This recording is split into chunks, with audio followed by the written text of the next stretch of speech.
Welcome all dear students and doctors in Ayurveda Adhyan e-lecture series, and today is the 20th lecture, that is Raja Pravartani Vati. Before this we have completed PCOS lecture, and that PCOS lecture हमने आपको ये बताया था कि हम इस particular lecture में जो इम्पोर्टेंट कल्प आने वाले हैं उसके ऊपर आपके सामने इंफॉर्मेशन देने का प्रयास करेंगे. So let's start today's session. आज के लेक्चर की शुरुआत करने से पहले हम हमारे आयुर्वेद के आद्य प्रवर्तक श्री भगवान धन्वंतरी जी को नमन करते हैं. ओम श्री धन्वंतरे नमः. रज प्रवर्तनी वटी का रेफरेंस ग्रंथों में भैषज रत्नावली, आयुर्वेद सार संग्रह और सहस्रयोगम इन ग्रंथों में आया है. भैषज रत्ना ये रज प्रवर्तनी वटी एक व्याधि प्रत्यनिक कल्प है और हम आगे देखते हैं इसके बारे में. तो ये भैषज रत्नावली का श्लोक है जिसमें कंटेंट के बारे में यहाँ पे मेंशन किया है. अब आगे की स्लाइड में एक एक कंटेंट के बारे में देखेंगे कि वो उसके फीचर्स क्या है. सो रज प्रवर्तनी वटी इंग्रेडिएंट्स. रज प्रवर्तनी वटी कंटेंट्स शुद्ध कासिस भस्म, शुद्ध टंकन, हिंग, कन्यासार एंड भावना द्रव्य दैट इज कुमारी स्वरस. सो फर्स्ट इज कासिस भस्म. कासिस भस्म को हम लोग फेरस सल्फेट के नाम से जानते हैं और उसका रासायनिक सूत्र FeSO4 है और ये हिमेटोजेनिक है, पाचक, आर्तवजनन काम करता है, लोह की अल्पता, रक्त अल्पता में काम करता है, यकृत प्लीहा वृद्धि में इसका एक्शन अच्छी है और इरेगुलर मेंसेस में भी इसका अच्छा रोल है. सो कासिस भस्म भस्म के जो आयुर्वेदिक गुणधर्म है, इसका जो रस है आम्ल तिक्त कषाय और कटु विपाकी द्रव्य है, उष्ण वीर्यात्मक है, रक्त धातु को वृद्धि करने में ये अच्छा कार्य करता है. It has good actions on uterus and blood circulation also. It has strong action like बल्य, रक्त प्रवर्तक एंड रज प्रवर्तक. सो कासिस भस्म इसका एक मेन कंटेंट है. रज प्रवर्तनी वटी को इस जगह पे कासिसादी वटी नाम से भी जाना जाता है. तो सेकेंड है शुद्ध टंकन. तो टंकन बेसिकली गर्भाशय संकोचक ड्रग है and it helps in normal harmonisation during contraction. It has good action like लेखन, छेदन, श्रोषोशोधन and कफग्न.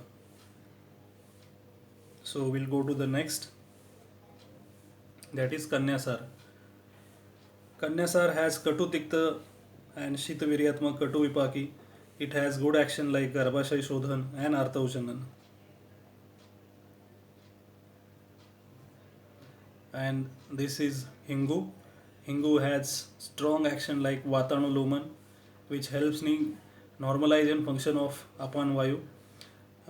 It is anti-flatulent and it counters the spasmodic actions and it has very good action, that is Shula Prashaman.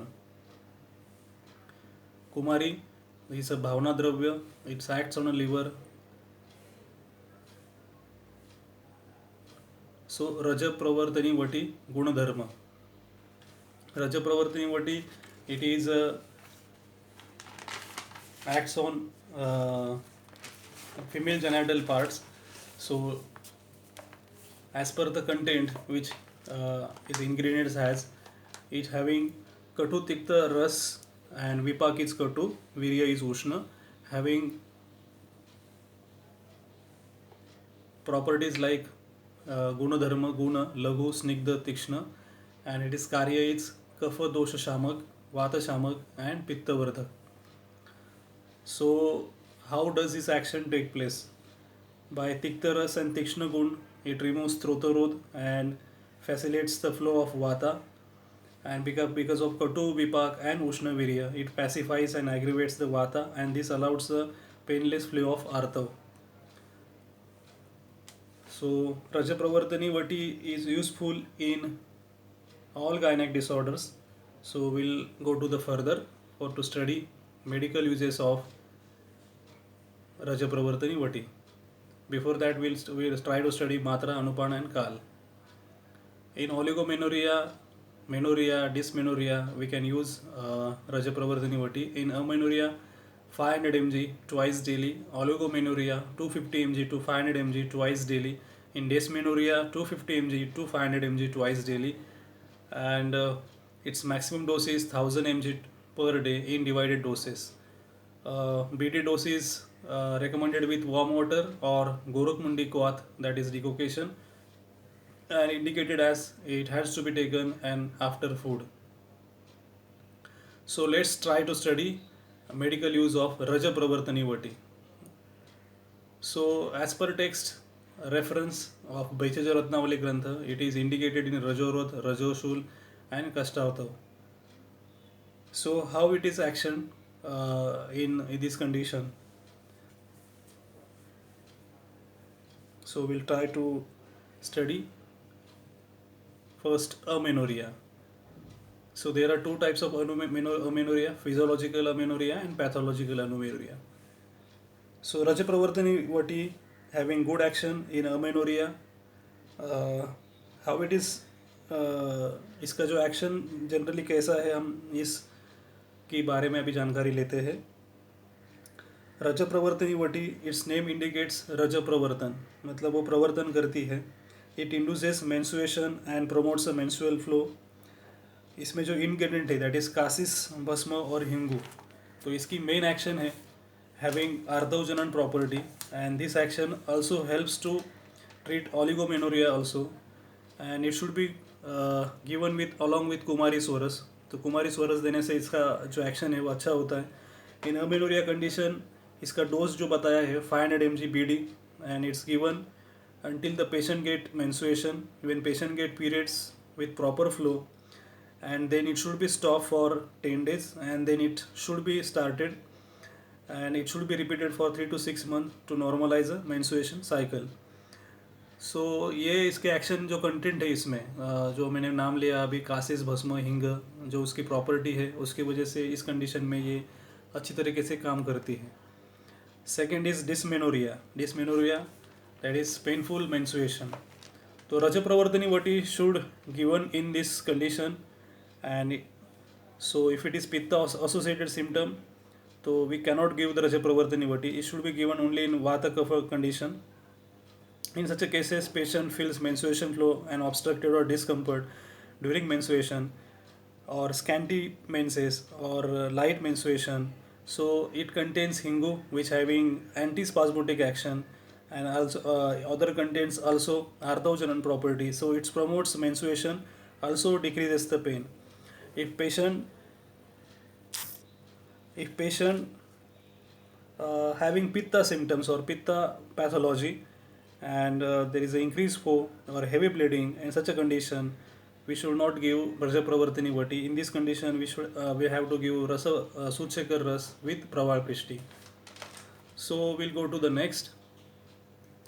So side effect, or we can say contraindication type of words for Rajapravartani Vati: in heavy menstruation, in heartburn, burning sensation in abdomen, abdominal tenderness, and these side effects only after without consideration of dosha, and this contraindicated patient with pitta body is visible symptom or increase or aggravated pitta.